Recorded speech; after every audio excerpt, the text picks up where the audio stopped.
Hello guys, welcome back to our YouTube channel again humanity classes. Guys, ये हमारा next lecture है। I hope कि आपने पिछले लेक्चर्स पे थोड़ा फोकस किया होगा, आपके कंसेप्ट कुछ क्लियर हुए होंगे। और गाइस, मैं आपको ये बता दूं, आपको बुक लेनी बहुत ज़रूरी है क्योंकि काफ़ी कुछ कंसेप्ट जो हैं आपके वो बुक से क्लियर होंगे। ठीक है ना।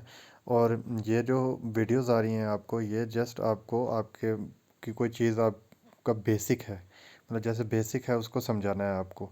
तो बेसिक के आगे जो कुछ एक्स्ट्रा जो एफर्ट्स हैं वो आपको खुद लगाने पड़ेंगे, जो कि आपको बुक पढ़ के ही पता लगेगा। ठीक है नहीं।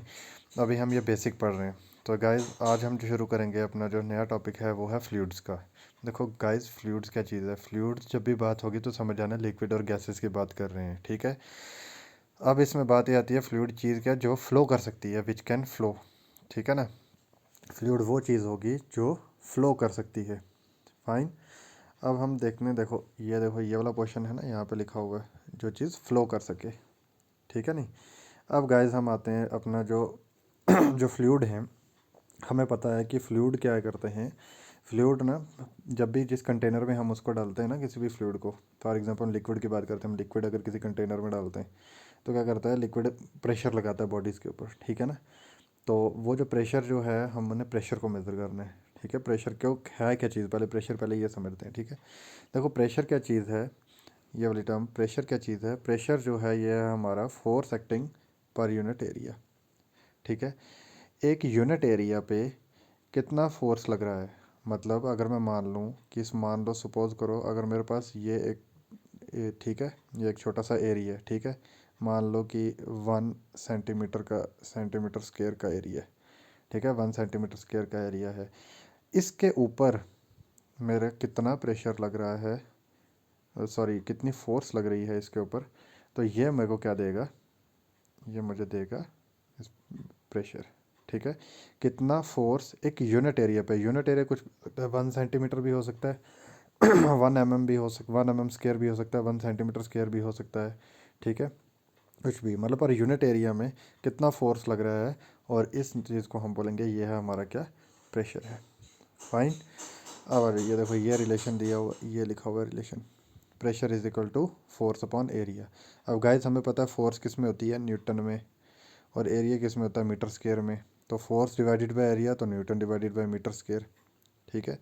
तो ये जो चीज़ है, इस पूरी जो ये न्यूटन पर मीटर स्क्वायर है ना, इसको हम बोलते हैं पास्कल।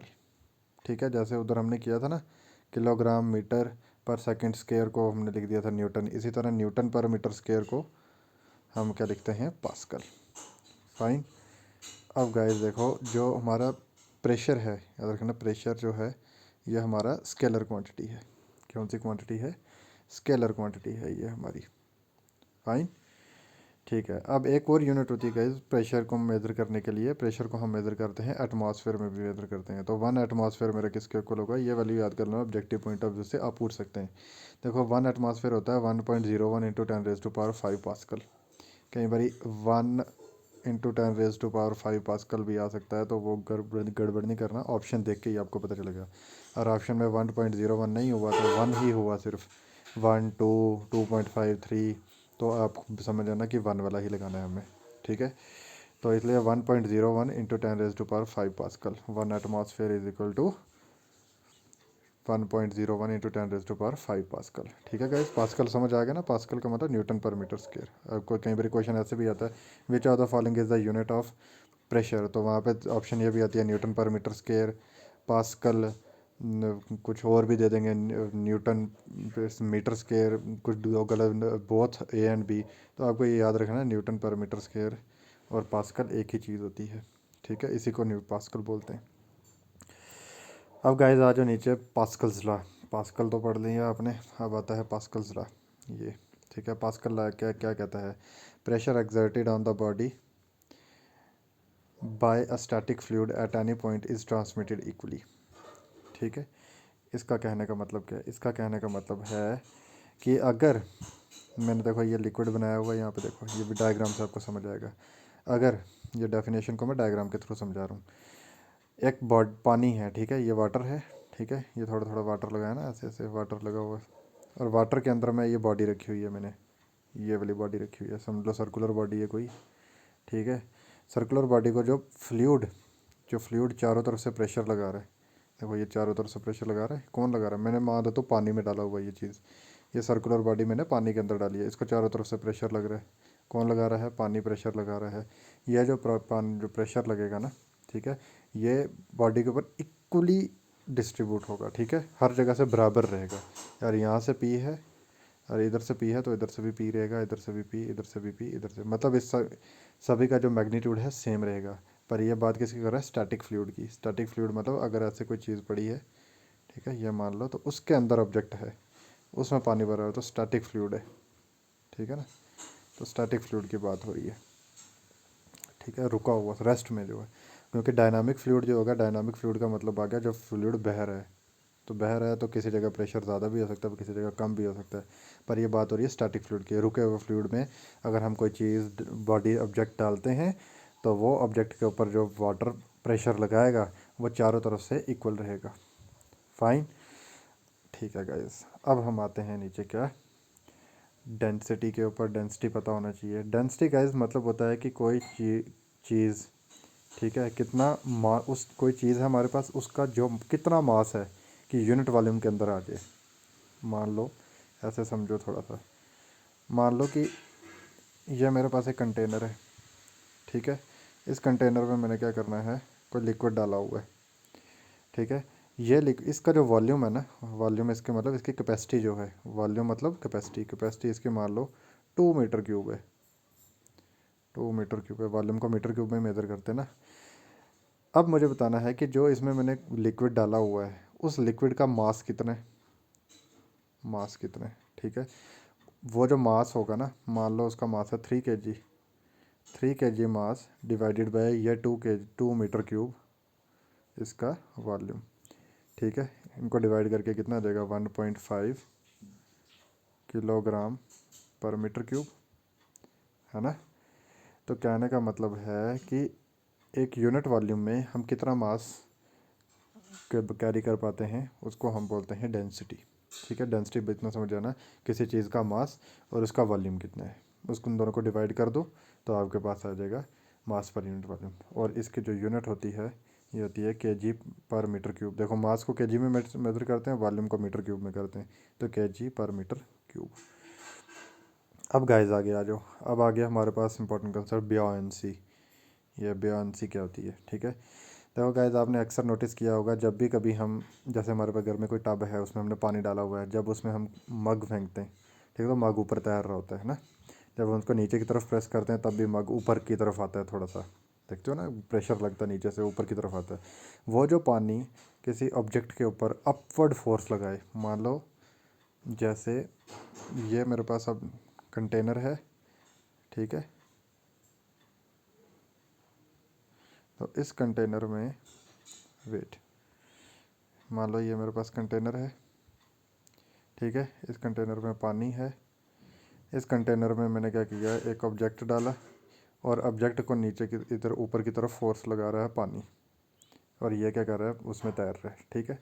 और ये जो अपवर्ड फोर्स लगेगी ना, इस अपवर्ड फोर्स को हम बोलते हैं, इस फिनोमेना को हम बोलते हैं, जो है ये क्या है, ब्योएंसी है, ठीक है। इस फिनोमेना को हम क्या बोलते हैं, ब्योएंसी है। देखो ये ऑब्जेक्ट है, ये ऑब्जेक्ट है ना, इस पे पानी जो है ये लगा रहा है, अपवर्ड थर्स्ट लगा रहा है, अपवर्ड फोर्स लगा रहा है। The force exerted by a fluid on the immersed body, immersed body मतलब जो बॉडी इसमें हमने डाली होगी पानी के बीच में, उसके ऊपर ये जो पानी ऊपर की तरफ फोर्स लगा रहा है, जिसकी वजह से ये ऊपर जो ऑब्जेक्ट है जो हमारा ऊपर की तरफ जाएगा, इस चीज़ को हम बोलेंगे। अब ये फिनोमेना कौन सा है, ये फिनोमेना है ब्योएंसी।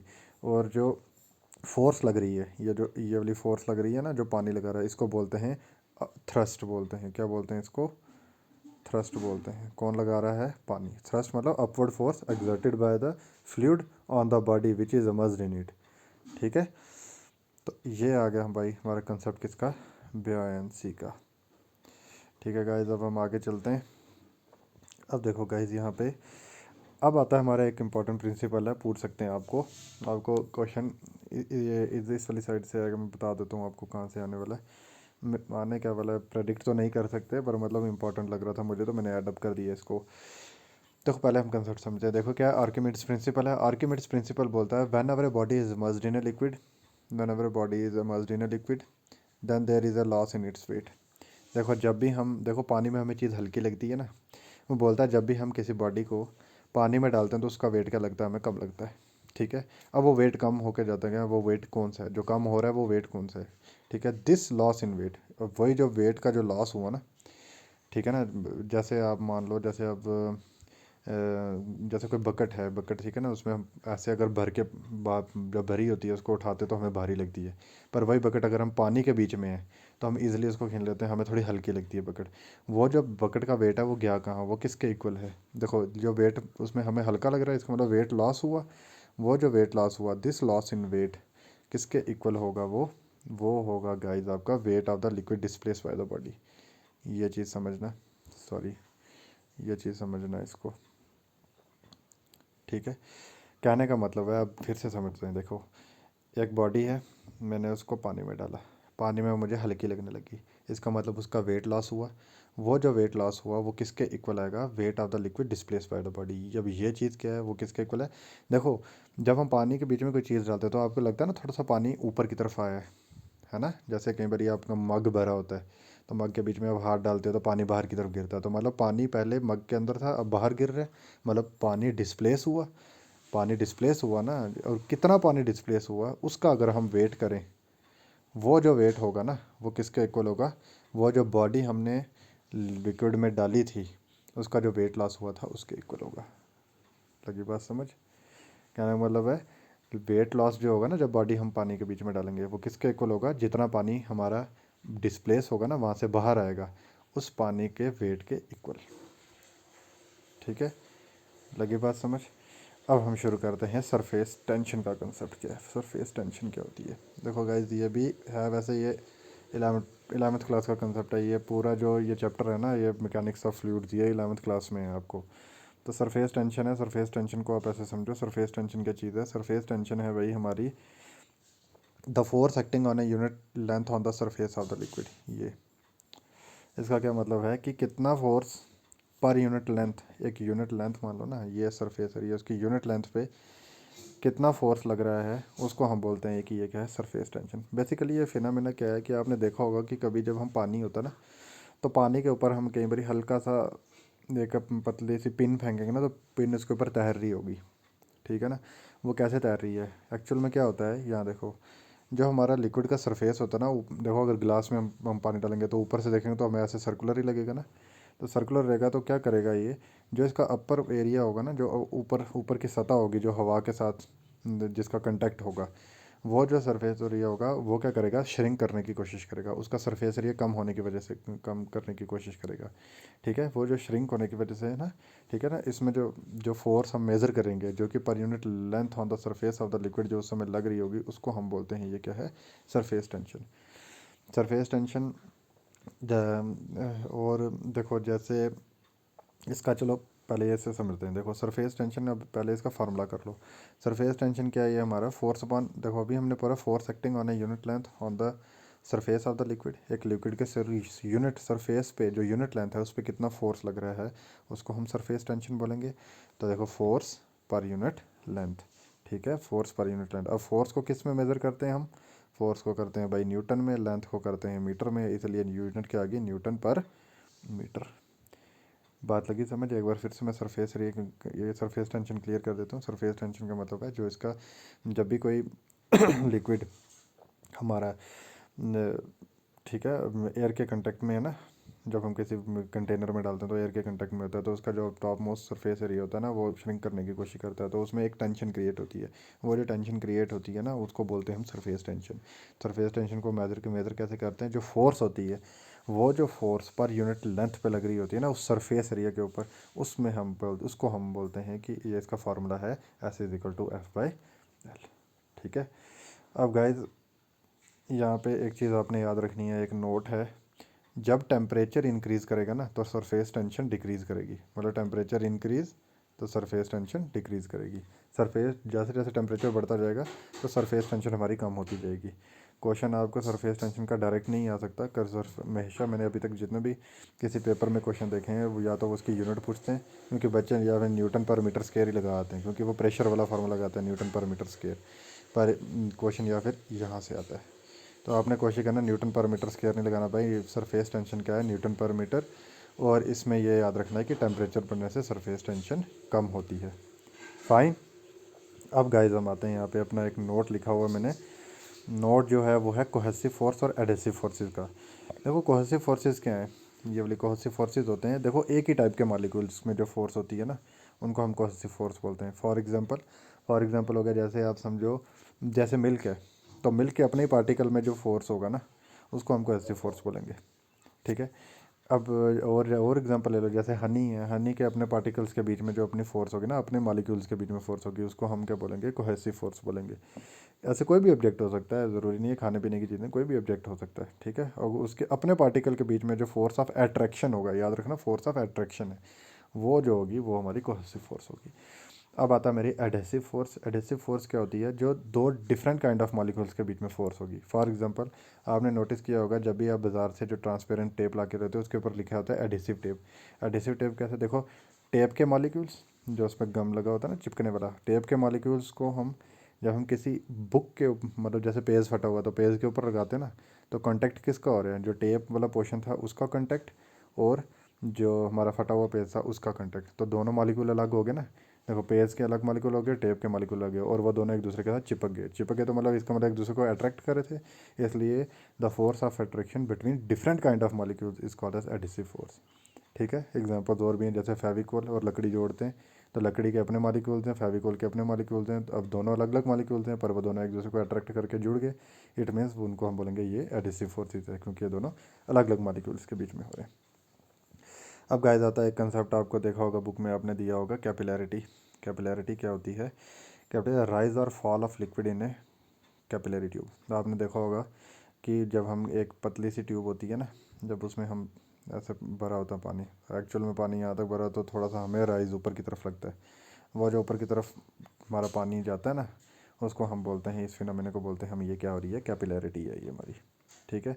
अब आपने देखा होगा जब भी जो पानी है, कई बार कैपिलैरिटी में क्या होता है, जो टॉप में जो पानी जहाँ पे होता है ना, वो ऐसे बना होता है, ऐसी उसकी प्रोफाइल होती है ना, इसको बोलते हैं हम मेनिस्कस। क्या बोलते हैं हम इसको, मेनिस्कस, मेनिस्कस बोलते हैं। ठीक है।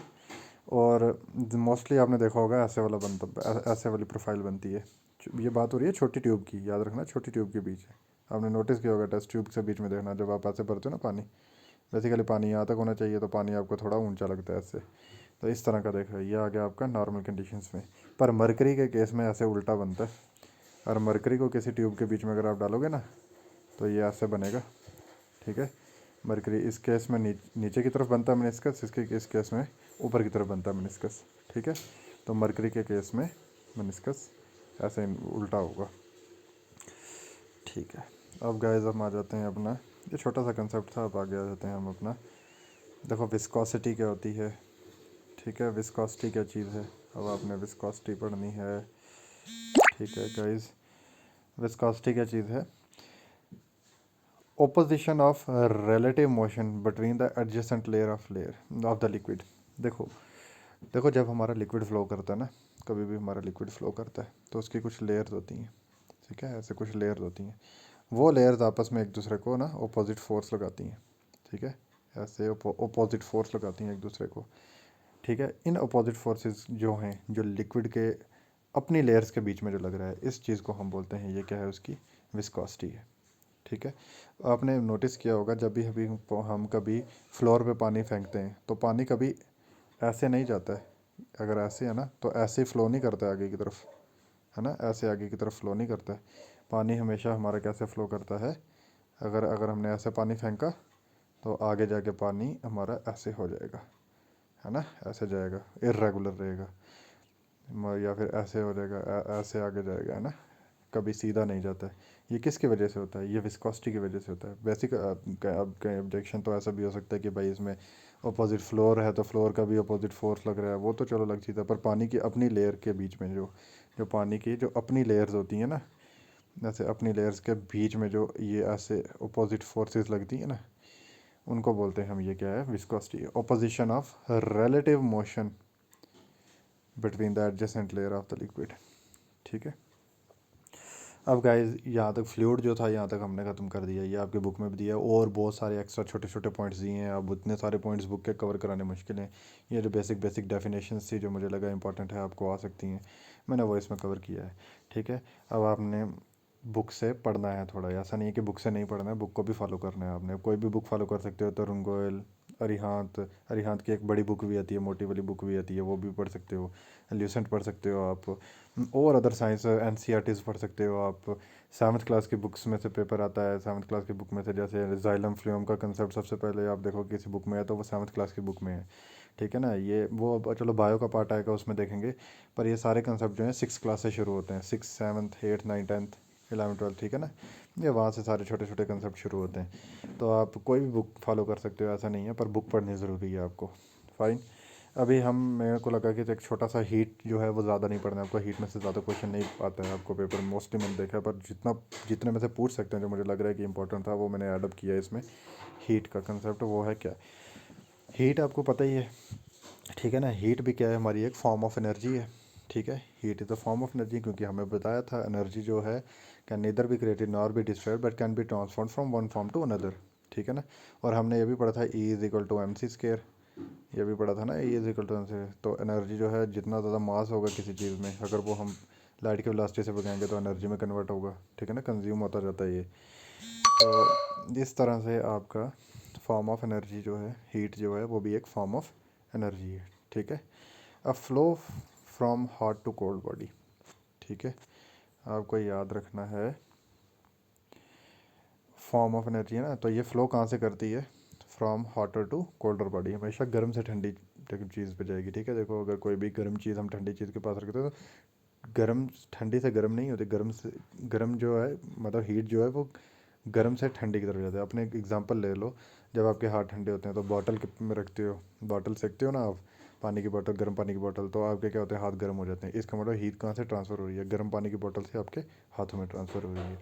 ठीक है, अब एक एग्जांपल देखते हैं हम किसकी है। देखो हीट को हम मेज़र करना है, अब किस में मेज़र करेंगे, टेम्परेचर पे मेज़र करेंगे, भाई कितना टेम्परेचर है। ठीक है, मेजरमेंट ऑफ हॉटनेस और कोल्डनेस ऑफ द बॉडी, चीज़ कितनी गर्म है या कितनी ठंडी है, वो आगे इसका टेम्परेचर बताएगा। ठीक है, अच्छा एक क्वेश्चन है ये आपने अक्सर देखा होगा कहीं पर, ही सिंपल सिंपल क्वेश्चन है, खास करके ये जो कांस्टेबल वगैरह के पेपर होते हैं उसमें ऐसे सिंपल क्वेश्चन आते हैं, डायरेक्ट उठा के आते हैं। अरिहंत और तरंग अभी आपने देखा ये बॉर्डर बटालियन का पेपर जो बिल्कुल कॉमन पेपर था, मतलब जनरल बहुत था उसमें, और बिल्कुल डायरेक्ट क्वेश्चन आए थे, ऐसे क्वेश्चन डायरेक्ट आए थे। अब देखो that normal body temperature of human body is 37 degree Celsius या 98.4 डिग्री फ़ारेनहाइट। ये दो यूनिट्स हैं, डिग्री सेल्सियस और फ़ारेनहाइट। ठीक है, अब देखो जो है एक और यहाँ पे पॉइंट था, यहाँ पे था एट -40 डिग्री सेल्सियस, ये -40 डिग्री, -40 डिग्री सेल्सियस -40 डिग्री पे सेल्सियस और फ़ारेनहाइट के जो थर्मोमीटर है ना दोनों एक इक्वल इनकी रीडिंग आएंगी।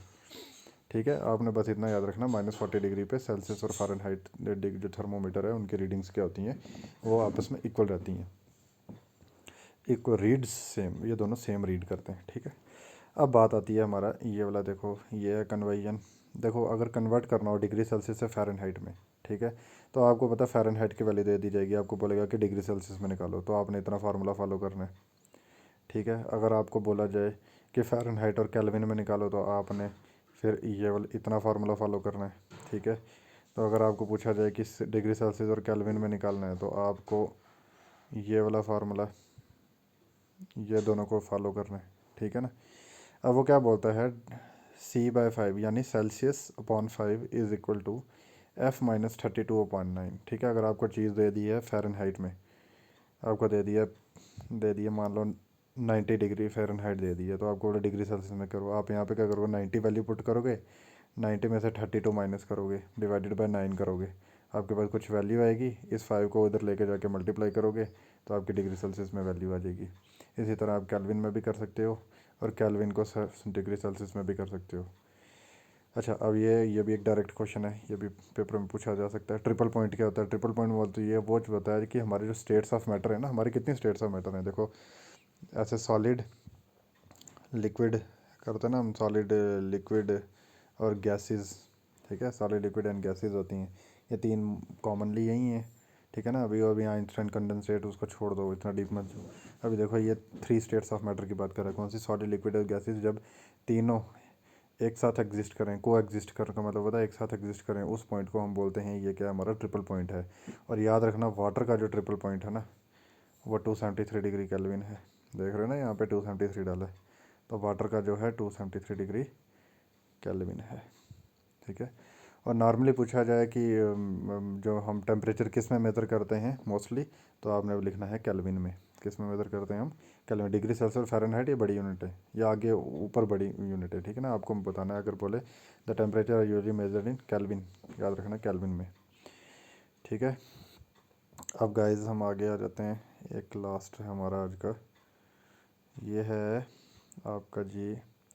देखो ट्रांसमिशन ऑफ हीट, देखो ट्रांसमिशन का हीट का मतलब है हीट का ट्रांसफ़र होना एक प्लेस से अदर प्लेस पे, मतलब एक जगह से दूसरी जगह पे ट्रांसफ़र करना है हमें। ठीक है। सबसे पहले हीट कैसे ट्रांसफ़र होगी, सबसे पहले जो मेथड पढ़ेंगे वो है कंडक्शन। कंडक्शन का मतलब है without actual movement of particle. कोई मोमेंट जो जो जब हम किसी चीज़ को गर्म करेंगे तो वो क्या होगा, हीट ट्रांसफ़र होगा, ये मतलब जो गर्म से ठंडी बॉडी में जाएगा, पर जो है कि एक्चुअल मूवमेंट ऑफ पार्टिकल्स नहीं होगा, पार्टिकल्स का मूवमेंट नहीं होगा। ठीक है। बस एनर्जी ट्रांसफ़र हो रही है। ठीक है। फॉर एग्जांपल सॉलिड्स में देखो, जब आपने देखा होगा कि आपने घर पे एक जैसे बर्तन रखा हुआ गैस पे, वो गर्म हो रहा है, ठीक है, वो गर्म हो रहा है कि नहीं, गर्म हो रहा है, तो उसके ऊपर आपने एक बीच में चम्मच या कड़छी डाल दी। आप थोड़ी देर बाद देखोगे वो चम्मच भी एक्चुअली आग के साथ कंटेक्ट में नहीं है, वो उसी बर्तन के बीच में है जो बर्तन गर्म था। तो आप क्या देखोगे कि कुछ देर बाद चम्मच भी गर्म हो जाएगा। तो क्या पार्टिकल जो हमारी हमने कोई बर्तन रखा हो, जैसे मान लो जैसे हमने कोई पतीला रखा हुआ था, पतीले के बीच में मैंने एक चम्मच डाल दिया, ये नीचे से फ्लेम मैंने ऑन कर दिया, ठीक है ना, ये तो गर्म हो रहा है, ये गर्म हो रहा है पतीला, अब इसमें मैंने चम्मच डाला हुआ है, ये ठीक है, ये चम्मच डाला है, थोड़ी देर बाद ये चम्मच भी गर्म हो रहा है। तो क्या देखो, अब ये जो पतीले से जो हीट है वो चम्मच पे जा रही है, तो क्या पतीले के पार्टिकल्स चम्मच में चले गए? नहीं, इट मीन्स कि इसमें एनर्जी ट्रांसफ़र हो रही है, बट पार्टिकल्स का मूवमेंट नहीं हो रहा है। खास करके ये चीज़ होती है कि इसमें सॉलिड्स में होती है। याद रखना कंडक्शन जो है वो, जिसमें बॉडी पार्टिकल्स का एक्चुअल मूवमेंट नहीं होता है। अब आता है हमारा सेकंड, क्या आता है हमारा कन्वेक्शन। कन्वेक्शन है by actual movement of particles due to the difference in density. ठीक है। एक्चुअल मूवमेंट होता है पार्टिकल का due to the difference in densities, densities के डिफरेंस की वजह से क्या होता है कि एक्चुअल मूवमेंट यानी फ्लूइड्स में, ठीक है, इसमें पार्टिकल्स का मूवमेंट होता है भाई, bye actual movement of particle का होता है। ठीक है ना। पार्टिकल्स मूव करते हैं, तो फिर उसके जो गर्म पार्टिकल है वो मूव कर देगा, ठीक है, आगे दूर को किसी और जगह डिस्प्लेस हो जाएगा। तो ये बेसिकली डेंसिटीज़ की डिफरेंस से होता है, कोई चीज़ घनी होती है, कोई चीज़ कम घनी होती है, तो इस तरह से हीट क्या होती है उन दोनों के बीच में ट्रांसफ़र होती है। मोस्टली ये होता है किस केस में, फ्लूइड्स के केस में। ठीक है। अब आता है हमारा रेडिएशन। रेडिएशन ज़्यादातर जो होता है यहीं से ऑब्जेक्टिव आता है रेडिएशन का। ऐसा कौन सा जो वो है मोड है, क्विकेस्ट मोड है हीट ट्रांसमिशन का, जिसमें कोई मीडियम इस्तेमाल नहीं होता है, ठीक है ना, वो होता है हमारा रेडिएशन। देखो क्विकेस्ट सबसे जल्दी, और no medium of heat transmission, कोई भी मीडियम नहीं यूज़ होता हीट ट्रांसमिशन के, सॉलिड कोई भी मीडियम नहीं ज़रूरत है इसकी। ठीक है। फॉर एग्जांपल सन रेज़ की एग्जांपल ले लो, सन रेज़ क्या सीधा आती हैं हमारे हाथ पे लगती हैं, उसी समय हमें गर्माहट लगनी शुरू हो जाती है, तो क्या हो गया, ये क्विकेस्ट सबसे जल्दी होता है ये। ठीक है। तो ये एग्जांपल थी रेडिएशन की। ठीक है। गाइस होपफुली आपको ये सब चीज़ें समझ आई होंगी, ये छोटे छोटे कंसेप्ट थे, इसमें ज़्यादा कोई निकालने वाला नहीं था, ये डायरेक्ट क्वेश्चन थे। आपको किसी न किसी पेपर में ज़रूर देखने को मिलेंगे, यहाँ से डायरेक्ट क्वेश्चन आते हैं, जो सिंपल पेपर होता है ना उनमें ये डायरेक्ट क्वेश्चन देखने को मिलते हैं। बस हमने क्या किया होता है, इनको इग्नोर किया होता है, हमारा कंसेप्ट नहीं क्लियर होता और हम उन क्वेश्चन को पेपर में छोड़ आते हैं। आई होप कि आप ऐसा नहीं करेंगे। तो गाइस मिलते हैं नेक्स्ट वीडियो में। आई होप आपका प्रिपरेशन सही चल रहा हो। तो थैंक यू। Okay guys.